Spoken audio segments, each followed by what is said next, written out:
Welcome to Accounting High. Of those 10,000 accounting firms in Manhattan, how many of them are singing? Or how many that would admit to singing. I love singing. I love CPAing. That's who I am. If you wanted dull, starched shirt CPA. But you're getting both. You're giving them both of those. You were a CPA that was trying to make it as a singer that ended up actually making it as a CPA. But it doesn't have to land you on Broadway. It could just land you in the back door to pick up the tax documents.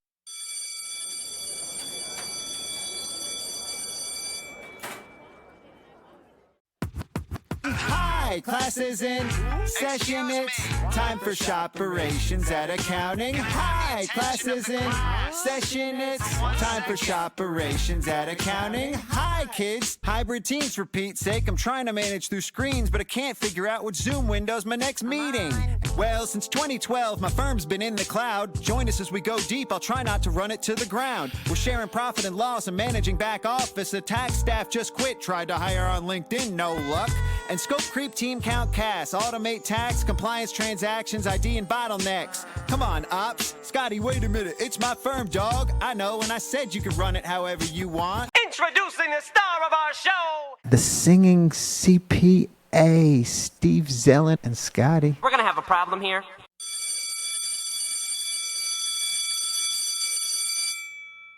Class is in session. What's up, homie? How you doing?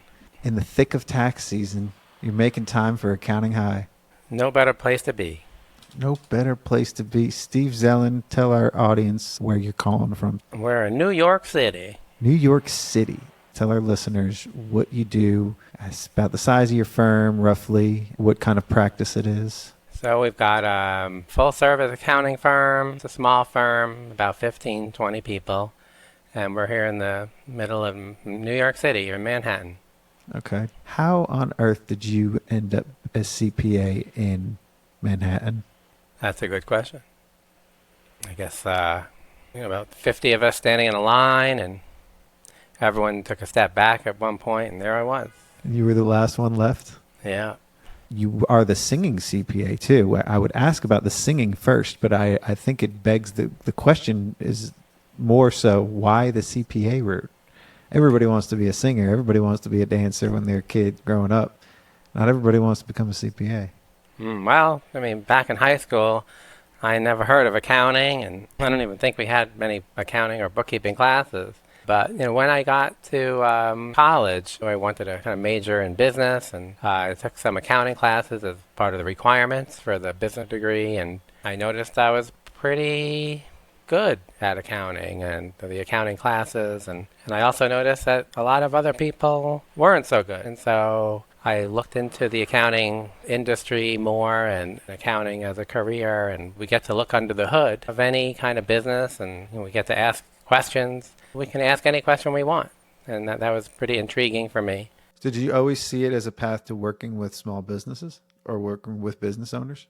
Well, I think I really liked my auditing classes. I loved the idea of being able to ask anyone in the company questions, and they kind of have to answer. But I had no idea what kind of accounting I would want to do or end up doing. I knew that there are lots of different types of accounting. So you could also be a journalist and ask those kind of questions too. You were looking at it from an inquisitive role, from a perspective of wanting to learn and being able to learn from anybody at these roles or at these companies. They would have to answer all of your questions. Right. I don't know if journalists always get answers to their questions. They don't, but the accountants do. The accountants have the answers. They're the ones holding the answers in most cases. The journalists should be asking them. Tell me about the singing part now. Was that something that you toyed with back then? In high school, I liked to play, Nirvana and Queensryche and the Beatles and Simon and Garfunkel, on the guitar. And I liked to sing. And so I always, I kind of liked singing. When I got to college, I also took some singing classes and guitar lessons and piano lessons. So when we first met, you were walking around Engage area with a guitar. You're playing guitar. You handed me a card that you look like a child in this card. It looked like you made them a long time ago. You've been the singing CPA for over a decade. You've been doing this for a while. How did you blend, your love for the music and your knack for the accounting? How did you see a path to that? Like, you're one of the OGs. How did that even come about? Well, I mean, I love singing and I love CPAing. And I started writing songs, while I was in college. And I wrote, love songs. And I wrote songs about how expensive it is to be in New York City. And on my first album, I wrote a song called Free Furniture Day, about finding furniture in the street on garbage day. That's one of my favorite songs that I wrote. And then, I started my career at PricewaterhouseCoopers. The accounting stuff kind of crept into the songwriting. You've been taking your everyday and turning it into songs, turning it into parody or funny. And that's your new everyday now, Price Waterhouse. Right. I wrote a song called Dear IRS. And the chorus goes, Dear IRS, I can't sleep at night. I cheated on my taxes, just a tiny oversight. Enclosed, find a check. I know you'll be impressed. And if I still can't sleep, I'll send the rest. And there are some complicated lyrics in there about credit derivatives and things like that. Well, you and I bonded over fitting complicated lyrics into original song structures. We had the same techniques. Did you ever see yourself doing this as performing? And did you want more than just an accounting practice, I guess, at some of the early stages? In 2008, I was on the front page of the Wall Street Journal and New York Times. And I got called up to do a gig at the CFO Summit in Las Vegas. And I was hired to be like the MC at the largest CPA conference in the Southwest. And so that must be a high that you were riding in those years. Like, everybody wants you to perform, and you're the CPA. It's a rare quality. Tell me about this. How did you feel like flying out to all these places? Was it something I thought it was cool. And again, I had to kind of fit it in my schedule. And I'm very open, getting more performances and sharing my songs and stories and educating the public, and also lightening up these CPA conferences that are sometimes not so exciting. And so I'm very open to doing that stuff. But, the marketing part, maybe I'm not so great at it. Well, one thing that you had said to me on one of our previous conversations is you're still a cheap accountant at the end of the day. And you're still looking at things like an accountant. At the end of the day, we're still accountants running accounting firms.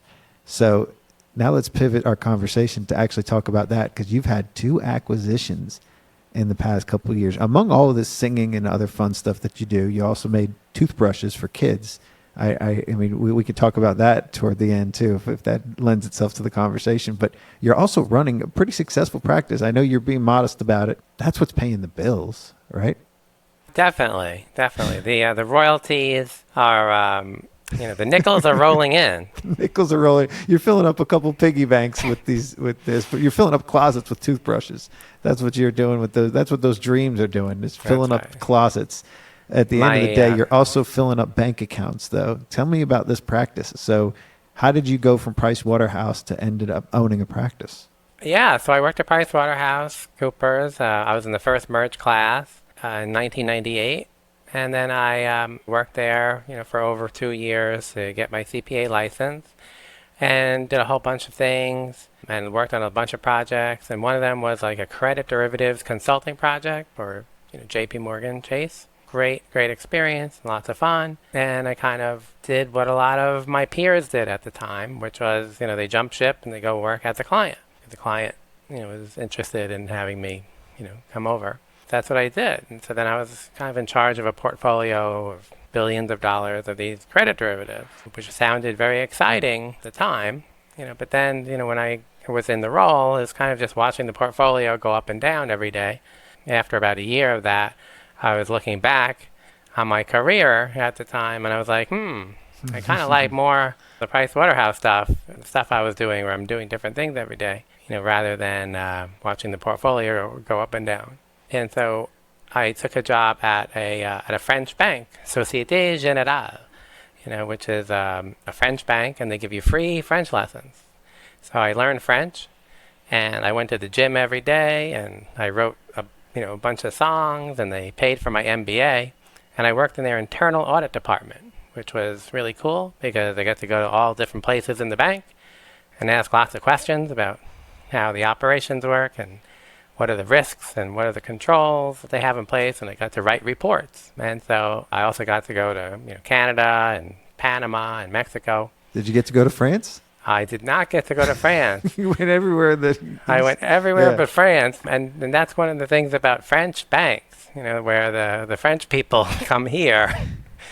The American people don't generally go there. Or at least that's how it was back then. Sure. I hear it's still the same. They didn't need you there, but you got to learn French, and you were probably in fit top shape of your life. It was really cool. And then I graduated with my MBA from Fordham University. I got an MBA in marketing and finance. And then I sang at my graduation at Avery Fisher Hall. So I like to tell people I did the MBA just to get the gig. Just to get the gig. And then I was like looking at my career at the time. I was like, I really want to try to go on my own and do my own thing. And so You made up a bunch of cards that said the singing CPA, and I'm here to sing at your graduations. No, actually I tried to do the singing CPA thing pretty gung-ho. I sent letters to all the CPA societies, see if they need any entertainment at their boring conferences. I kind of looked out for other types of opportunities and kind of like sponsorships and things like that. I tried to make a go of it for like a year or so. And every time I was asking folks if they need help or if they need a singer, they're like, oh, well, I need help with my taxes. Or do you do audits? Yeah. That's what they really could use some help with. Yeah. So I said sure. And so before you knew it, here I am. So that really was what kind of happened then. You were a CPA that was trying to make it as a singer that ended up actually making it as a CPA. That's right. Who would have thought? So My you started this fallback. practice. What was your first client that you took on? Well, it was a graphic designer who went to school with me up at Alfred named Noriko Ishikawa. She used to work in the... Did you also speak, is that Japanese? That's Japanese. Well, that's her name. Oh, okay. Yeah. I know, but you had a good accent. That's about all the Japanese I know, except for wakarimashita, You could have fooled me. which means Keep going. sure. All right. Dope. But yeah, and she was a graphic designer, and she worked in all the Broadway show stuff, and she always used to get me free tickets to Broadway shows. So that was a lot of fun. Yeah, she was the first client. She was the first client. What were you doing, her taxes? Mm-hmm. Yeah. Okay. And is that typically that's pretty much what you guys are doing at your practice? Are you also doing any kind of like accounting, bookkeeping, or anything like that, or mostly just taxes? Oh yeah. I mean, right now or back then. Well, how you got started out. Oh yeah. I mean, I guess in the beginning we were doing taxes. We did an audit. We'll pick up your dry cleaning. Whatever you want. We would You'll do. take anybody that'll pay you. In the That's beginning. right. That's right. What was the goals that you like? Did you have any goals when you set out your practice? Did you want to grow it to a certain size, or? I can't say that I had real big delusions of grandeur back then. You do or now? much of a Are plan. you saying that changed? No, but I think that I do have goals. You have now. better goals now. Okay. Yeah. Then Now I know you were what goals just- are. Fair point. Well, Thanks to ChatGPT.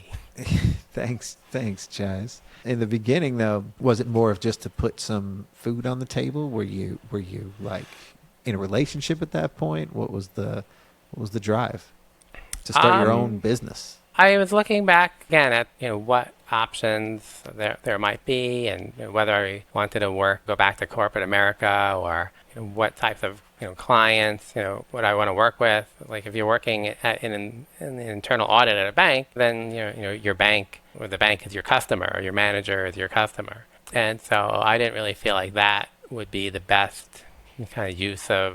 I don't know how You wanted to pick your customer. Yeah. You wanted to pick the type of people you could impact and could work with. And you could do a lot more of that by owning a practice than by working for any one private company or individual. So being able to enjoy every day too, it seems like that's the other thing. That was the other theme that you were seeing at these other jobs, was just the dull routine of every day, and the rhythms of every year were going to be the same year over year. What goes up, it goes down. It goes up, it goes down. Okay, like there's not enough here.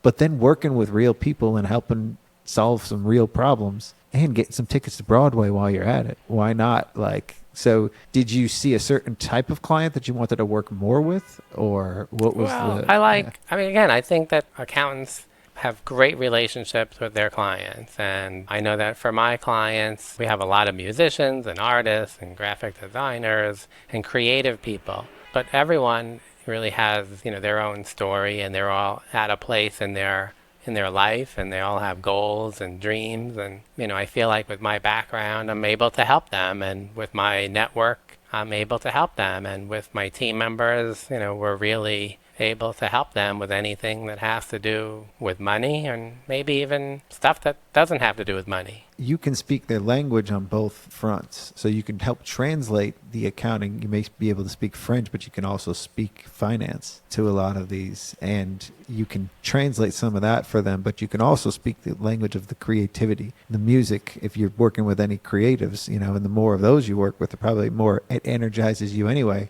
because then you get to light them up on something that probably puts them to sleep.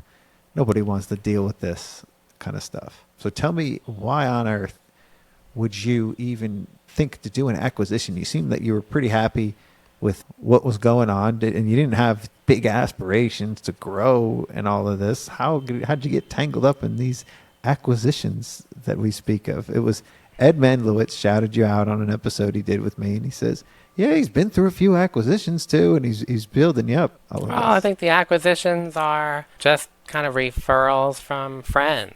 So you saw it just as a way to acquire clients too, just a referral. Hey, Steve could do your taxes. Hey, Steve can buy your firm. Sure. Well, the first acquisition was kind of my landlord. When I was first starting out, I kind of rented office space from this firm, Newman and Cohen. And I always thought it would be great to merge with them so we can be the three greatest songwriters ever. Newman, Cohen, and Zelin. Oh, but all right. They weren't really up for that necessarily. But back in, I think it was 2017, they came to me and they said that they've been partners for 40 years and that they haven't found anyone that they think that would take as good care of their clients as I would, and would I like to work something out. Now, correct me if I'm wrong. They also sing too. Is that right? Not really. No, not them. Okay, you were talking about another partner that you had that was also doing some kind of singing. Is that right? I'm friendly with a really, really cool CPA named Michael Block, and he does magic tricks and card tricks, and he's very funny. Yeah. And so we have a lot of fun. Well, you tend to find yourself around those. If you're going to walk around with a guitar, you're going to also find the fun people. But this Leonard Cohen, or not Leonard Cohen, but the Newman Cohen that you found, or that found you kind of found yourself in that situation though, right? Actually they did my peer review. In the very beginning. And so that's how I met them. Because I did audits, and even though peer review wasn't required back then, I still wanted a peer review just because I didn't have a lot of dental problems. So I needed some pain, in my life. Put yourself, I think you have to have that too as a CPA firm, right? No, back then it wasn't required. I mean, that's why we had you just self-inflicted the pain. Yeah, that's why. Wow. What was it? What is it about that? Why? Well, again, I thought that I wanted to make sure that the audits were being done in compliance with professional standards. And also I thought it could be good for marketing purposes. If I'm just starting out and I get to say, hey, my peers peer reviewed. Gave me the thumbs up. Yeah. Mm-hmm. Yeah. Okay. And so that's how I met them. And they were my peer reviewer. And then I was looking for office space. I called them up one day, and they happened to be able to make some office space for me, this little 10 by 10 room. And so I rented office space from them for 5 years. And then, my firm was growing, and I had like 4 people on top of each other in that little room, and they didn't have any more space. And so I moved out after my lease expired and moved down the street from 7th Avenue to 8th Avenue, where I am now. And moving on up, is it you get higher in there? Is it a better zip code? It's a little higher. It's not. Yeah. I wouldn't say it's a better zip code. Okay. But it's the same neighborhood though. Okay. And are you walking to work? I am walking there. I've always been walking distance. Oh wow, that must be awesome. Do you even have a car? No, I don't have a car.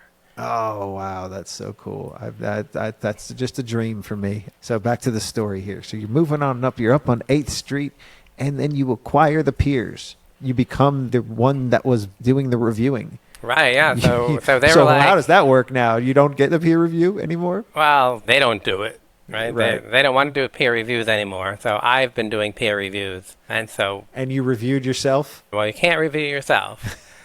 So we Oh, have. how does that work then? You're doing peer reviews for other firms. Right. Uh-huh. Okay, Yeah. okay. And that's probably our fastest growing business line. Really? Because I think a lot of peer reviewers are Retiring. or they're getting older and more irritable. And so people are looking for You're less, the nice, fun one. You're less the one that's going to irritable sing you a CPA song while I period. give you your review. We're not going to be a cantankerous, like, sore in your side. We're going to be sweetly singing That's as right. we go. Actually, a funny thing happened in a couple of years ago. The head of the peer review, department at the AICPA told me that if I wrote a song about peer review, that he would comp my registration for the conference, a peer review conference. If you can imagine an exciting conference, the peer review conference. And He so will let you in for free for writing a song? So I wrote a song about peer review and performed it in front of my peer reviewer friend. How meta. Oh, man, I bet that went over well. How did It was great. I'll send you the link to the song. Oh, it sounds awesome. And they're actually using that song in their CPE materials, but I haven't seen any royalty checks yet. And the nickels are coming in. Yeah, I know. But you did get admission to you got admission to the show, right? You got to go there. I did. Did they pay for your flight too, or was No, no, they didn't pay for the flight. All right. They got the hotel. They covered the covered the hotel, hotel. and the conference. All right, good, dope. Well, that does sound like it still sounds fun too, man. Like, because you're also getting to know a lot of these other accountants through your version of the everyday that you're all going through, right? Like, I'm sure there was a lot of witty punchlines in that song and the other stuff that only they would get. You take that song and put it in another room of a bunch of marketers, and they're going to have no idea what's going on, right? Right. Yeah, so it's super niche. And are you still doing that outside of the accounting too? Are you still doing other songs of everyday? I do mostly accounting Okay. related songs. I mean, Well, I that's do. your life. I do. Yeah. I mean, I can't remember the last time I played a non-Steven Zelin hit. That's the Steven Zelin. The Steve Zelin name goes with accounting now. It's Steve Zelin CPA. It's That's singing it. CPA. The singing CPA, right? Yeah. I have a trademark, a registered trademark. Well, but you've built this brand of that, and you're the known one for this sector. And if somebody's going to do a peer review, if somebody's going to sing at a peer review, it better be you. It better not be some other guy. Well, right? actually, so many accountants like sing and play guitar and are lots of fun. There's I know a dancing CPA. Oh, I think we just had her on, Nancy McClelland, the Wow. dancing CPA, or is that the one? I know another one. I know a Sammy Katz. Another one. Wow, we've got multiple. He's We like should a have dance off. tango wizard. There's a lot of us out there, and you know what it is? I don't think it's anything that's crazy unique about us. And for somebody like you, it sounds like you were doing this well before your accounting career. So you kind of let I it wouldn't bridge say in. that. Oh, really? I wouldn't say that. I think that I took music classes in college, and I may not have done so well because other people in the class had been studying viola since they were 2. Sure. I would say that I've, just like with accounting, we're continually growing our skills. And I feel like with music, I'm continually growing my skills in writing new songs and getting better at guitar and piano and ukulele. But all of it still is to fulfill the passion and the fun that you have doing that too. Definitely. And you've definitely had a severance of, I'm doing this to make money, to make a living, but I'm also doing this to have fun. And you've been able to blend both of those too. Like, you've got a guitar on your wall. You got a couple that you carry around, right? And this is, That's right. you my become known for ukulele. this. It's not normal for an accountant to be singing and to be doing fun stuff. Like you went against the grain pretty thoroughly. Everybody was supposed to be separating work from life. And you got Steve over here singing at his graduation. You've always been different like that? Or were you just, did you not never really fear ridicule? Well, I mean, like I said, I love singing. I love CPAing. Yeah. I had 2 new clients that came to the office today. I never met them before. And I brought my guitar in when I sang a song to them or with them. And it was great. It was great. It was my favorite accounting thing. And they sang along. And it was great. Yeah, so I would say, I mean, that's who I am. I mean, if you wanted like dull, starched shirt CPA. But you're getting both. You're giving them both of those though, because you walk in like you are the dull start shirt CPA, but then you also punch them in the gut with the fun too at the same time, so they have to start laughing. Like this is really who you are, and it's funny and it's great. Like what I was always scared of too was I wanted to do these kind of fun things, but I was always afraid of people laughing at me. And it wasn't until I was able to laugh at myself that I was able to actually have fun doing it. And it lent itself to that. But I was always scared in the beginning. I was always afraid that people were going to make fun of me, and I think I suffered many, many years because of that. I cared too much about what people thought. Do you have any advice for some of the accountants that do have fun stuff on the side that they may be able to do, but they hide it from others? Well, I would say that they should not apologize for being alive and go for it. Don't apologize for being alive. Be who you are and, try it. And unapologetically, though. Yeah. I mean, that's, if you believe in yourself and you believe in what you're doing, then go for it. Yeah, but it doesn't always necessarily have to land you on Broadway. It could just land you in the back door to pick up the tax documents. Exactly. Right? Yeah. And then the old lady could be saying, "What? What?" So, but at the end of the day, though, you're still on Broadway and you're still able to do all these other cool things. So you've acquired a firm at this stage, at least in the story, as we're building up. I understand that you've had 2 acquisitions. So not only one that led you to do more peer review, that was actually a great niche to get in, because we talk about niche for firms to niche. Right there, you're marketing to other firms to peer review. It's a great niche. How many other verticals do you have with this? Right, and actually that firm, since they did peer reviews, they also did audits.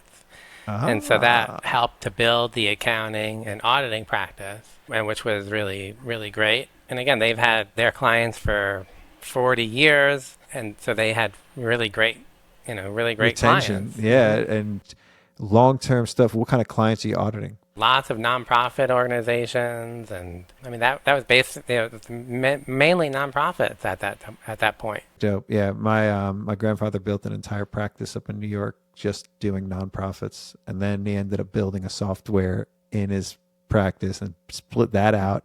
So, how many audits are you doing a year? How many clients? Well, we're doing service, right, for like 100 nonprofits. 100 nonprofits all in the city, or so it's not all audit or reviews and compilations or 990s, maybe some bookkeeping or some CFO work. Yes, so you've also been named interim CFO for some of these nonprofits, as I understand recently. Are they all in the city mostly? Yeah. Mm-hmm. Okay, so is everybody kind of local? How are you marketing to some of these? How are you acquiring new clients? It's all word of mouth. Okay, so most of it's just established referrals. Have you changed the name of the practice? First, it was like Steven Zelin, because it was just me. And then it was like Steven Zelin CPA LLC. And then it became Zelin and Associates CPA LLC. Okay, so you've evolved the name and you're the sole owner. Right. Well, in New York, they have like rules about names. Don't they? Yeah, and the rules are like crazy. Like, I would love to have like Singing CPA firm as like the firm name, right? I mean, that would be branding. That's what the big business cards have. Yeah. But the New York State Department of Ed wouldn't allow it. Well, so I had to go. They said it actually says in the law that you have to have a really boring name. I don't know if it says boring, but you do have to have your name on as your name of your practice, right? It's the same in North Right. Carolina too. As for a licensed professional, if you're not a CPA firm and you're not doing any of that work, you can call yourself whatever you want. Yeah. But if you're a CPA and you're working within the realm of with CPAs anyway, part of your practice is doing review for other practices and audit and assurance. So you're doing taxes, audit assurance, reviews. What other types We're of work are helping you folks doing? with offering compromise. We're doing Okay. some bookkeeping, A little bit of bookkeeping here and there. About how many clients do you guys work with total? like 1,500. Wow. Okay. Lots of clients. And a lot of those are tax returns once a year. Clients coming in and Yeah. out this time of year. Probably Yeah. most of it. Okay. Do clients come into the office still? Oh, sure. Yeah. And that's part of their everyday, right? They're walking down 8th Avenue and they stop in to go say, Steve, we got a new song coming. Do they just pop in just to say what's up sometimes? No. We, well, sometimes. But, I try not to. I usually have things by appointment because Okay. my calendar is pretty tight. I remember when I had an office, I loved clients coming in, and a day full of meetings was sometimes fun. You get to have different conversations, kick it a little bit. I mean, I love spontaneity. Well, I have clients that have, like a lot artist clients, they have like their gallery openings or Broadway show related events. Yeah, and they got a couple extra tickets for you, Yeah. right? So, but that's all planned. If someone just like comes down, Well, I was saying it for effect. I don't really expect people to just walk on in and say what's up to Steve, but that's kind of what I mean. It's part But of their sometimes annual that routine. happens. In some cases, it's part of their annual routine to come see you, though. Are you still working directly with a lot of clients? oh, definitely. Okay. Yeah. And was that- Especially like the new ones. Some of the, I mean, yeah. I mean, so how involved are you in the practice, in the day-to-day? What would you say your role is? What hats do you wear? well, I guess I'm managing partner. So I'm supposed to like manage the firm. And so the firm is really my client, but I also do have involvement in each of the client, some point in the client relationship. If clients have a question that they don't feel comfortable asking someone else, I'll review returns, do the final review, a meeting with the new potential clients. So you're still handling sales. Marketing is sort of just kind of happening through these acquisitions and everything, and now through word of mouth. That's sort of all the marketing that's happening. You're still doing some client work too. Are you doing a lot of the review, or you're not really reviewing tax returns still, are you? I'm doing like the top side review near the end, and Sign off? uh-huh. Final sign off? Okay. Yeah. And- And, for new clients, I'll probably be more involved, making sure that they're getting the right experience on the front end. And About how much turnover do you guys have with staff? I guess around like 5 or 10%. Okay. I don't even know if I was looking at a percentage. I just didn't know if it was like out of normal or if it's been pretty steady since COVID, or if you've experienced any highs and lows of any of this, like staffing wise. Well, I think that staffing is, it's a complex part of the practice. My job is to make sure all the staff are happy, and I try to encourage them to come to me with any questions or problems or issues. And, if they don't like doing taxes and they want to do audit, that's totally fine. If they want to do less bookkeeping or Do you more find that happens a bookkeeping. lot? Do people like change what they want to do? Some people like to have more of experience. Change their and- client mix? A little bit, sure. People say, oh, I don't love working with client A.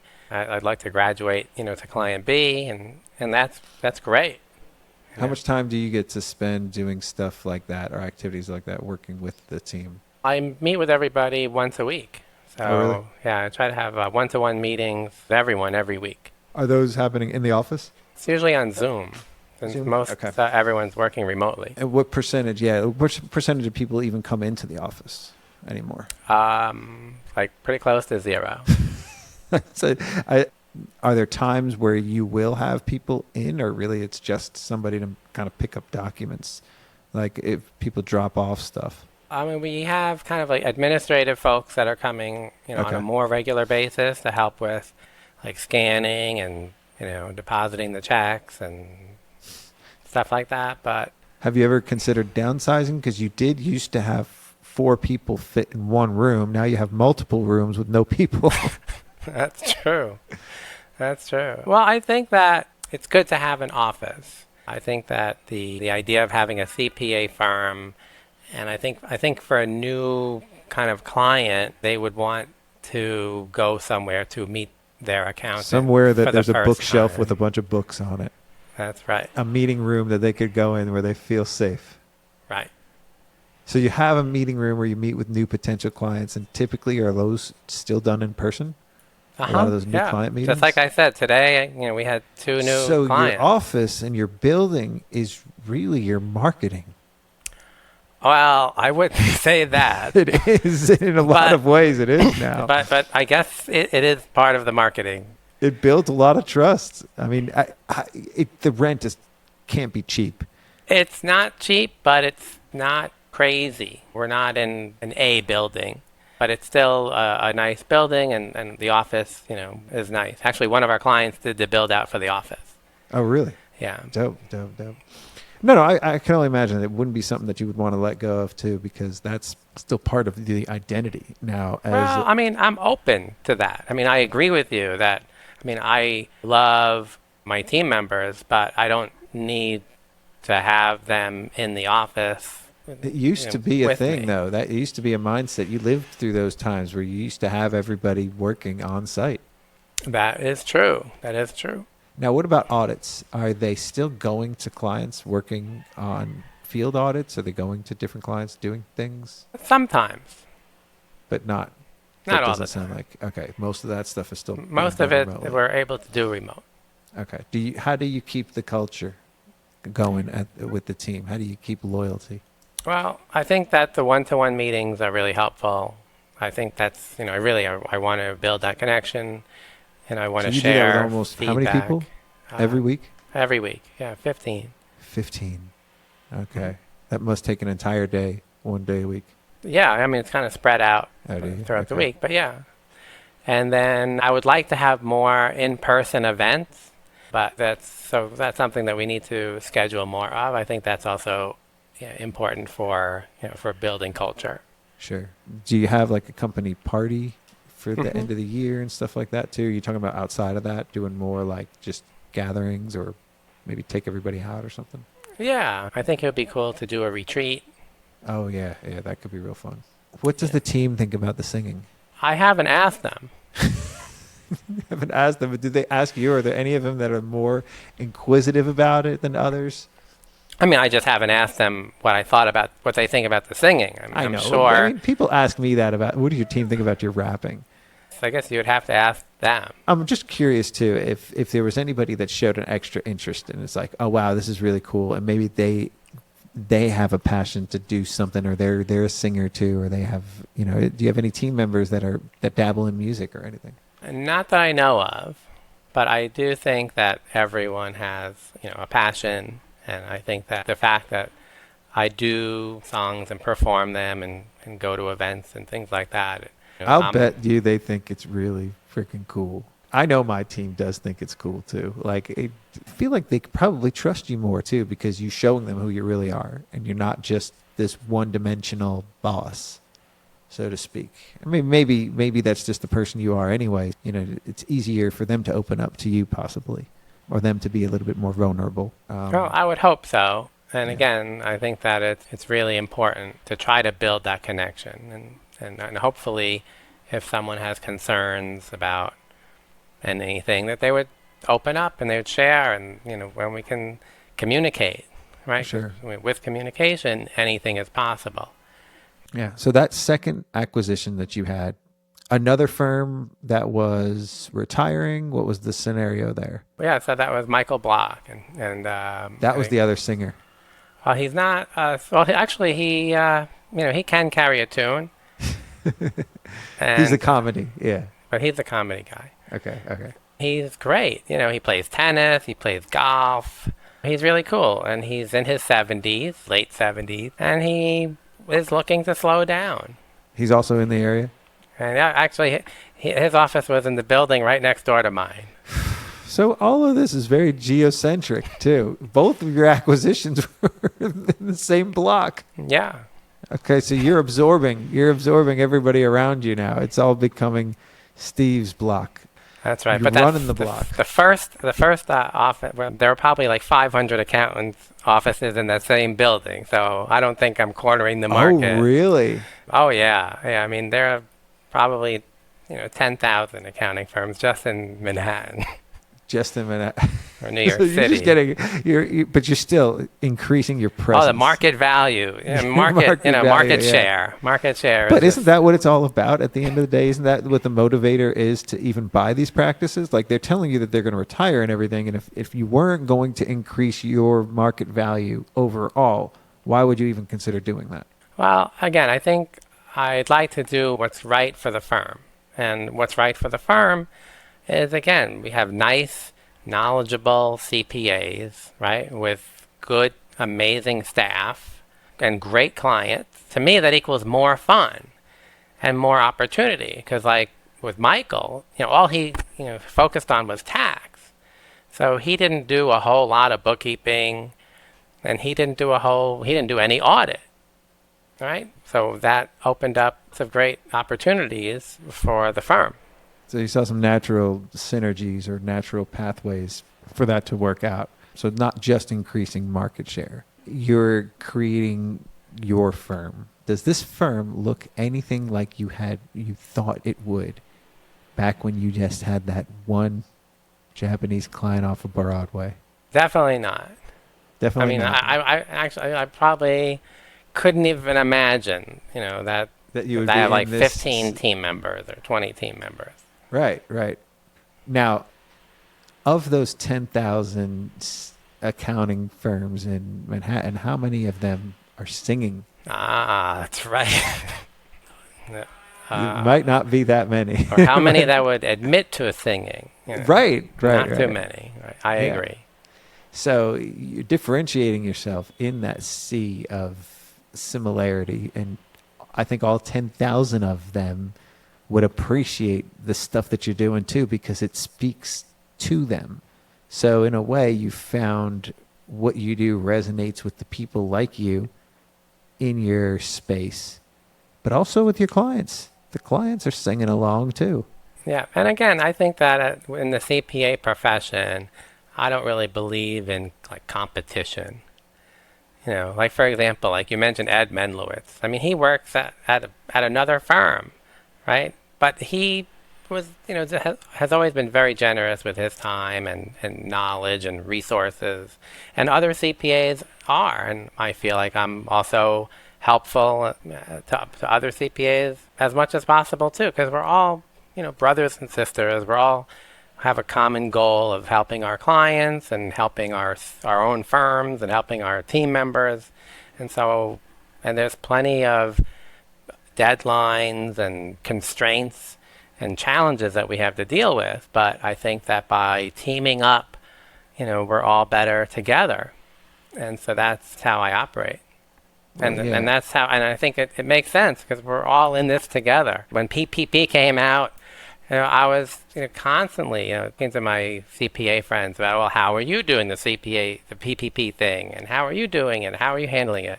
And the same thing with this BOI crap. It's like, well, first they said we can't do it, and then Barry Melancon is saying, well, who else are the clients going to go to? So everyone should do it.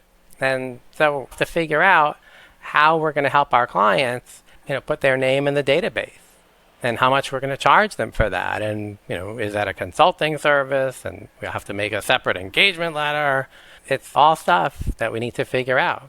New York City isn't accepting partnership and corporate tax returns, and it's already the end of February, right? This is all stuff that we're all going through together, and we have to band together and get through this together. So one of these days at one of these conferences, we're going to get all the accountants that sing, that dance, that rap, that do all these things. And we're going to do a We Are the World special. Right. We're going to do a We Are the World parody for ESGs, for BOIs, and for all the stuff that me and you are going to write it. All right. We'll be the Quincy Jones and Michael Jackson of this bunch, and we'll put it together. That's great, and all the CPAs will join hand in hand. And join hand in hand. And all brothers and sisters united in the spirit as one of CPA-ness. I love it. I appreciate you taking the time to join us here at Accounting High. It's been a pleasure. I would love to ride us out with one of your songs. You know you gotta call my CPA. You know you gotta call my CPA. A charitable contribution helps the tax bill go down. Everybody, tax bill go down. Tax bill go down. Tax deductible, like my IRA, which went down 42%, by the way. Steve Zelin, the Singing CPA, thank you for coming on. Thank you for showering us with your years and years of wisdom from the Big Apple, from the center of it all, where my heart is. That's where I grew up. Thank you for representing. Awesome. Class dismissed. Peace out, homies.